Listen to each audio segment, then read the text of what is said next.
దూసుకుపోతున్న బంగారం ధరలు నిన్న మొన్నటి వరకు తగ్గుతూ వచ్చి లక్షకు చేరిన బంగారం ధరలు ఇప్పుడు మునిపెన్నడూ లేని విధంగా భారీగా పెరిగి 1,06,000తో రికార్డుకెక్కింది.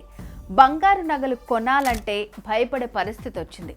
కానీ ఇదే సిచ్యువేషన్ బంగారాన్ని తాకట్టు పెట్టి లోన్స్ అప్పులు తీసుకుని వడ్డీలు కట్టుకుంటూ ఇబ్బంది పడే వాళ్ళకి మాత్రం వరమనే చెప్పాలి. ఎందుకంటే తాకట్టు బంగారాన్ని విడిపించుకుని అమ్మేసుకుంటే మంచి ప్రాఫిట్స్ వచ్చే అవకాశం ఉంది. అలా చేయాలంటే డబ్బులు కావాలి కదా అనుకునేరు. అవసరమే లేదు. సింపుల్గా శర్మ గోల్డ్ కంపెనీ వారికి కాల్ చేస్తే చాలు. వాళ్ళే మీ ఇంటికి వచ్చి వివరాలు అడిగి తెలుసుకుని వెళ్ళి మీ బంగారాన్ని విడిపించి ఆ రోజు ఆన్లైన్ ధర ఎంత ఉంటే అంతకే కొని మిగిలిన డబ్బుల్ని మీకు ఇచ్చేస్తారు. బంగారం మంచి ధర పలికినప్పుడే మీ తాకట్టు బంగారాన్ని విడిపించుకుని అప్పులు, అవసరాలు, లోన్స్ అన్నీ తీర్చేసుకుని లాభాలు పొందండి. ఆలస్యం చేయకుండా వెంటనే శర్మ గోల్డ్ కంపెనీ వారి నంబర్కి కాల్ చేయండి. శర్మ గోల్డ్ కంపెనీ తాకట్టు బంగారానికి నిజమైన బయ్యర్.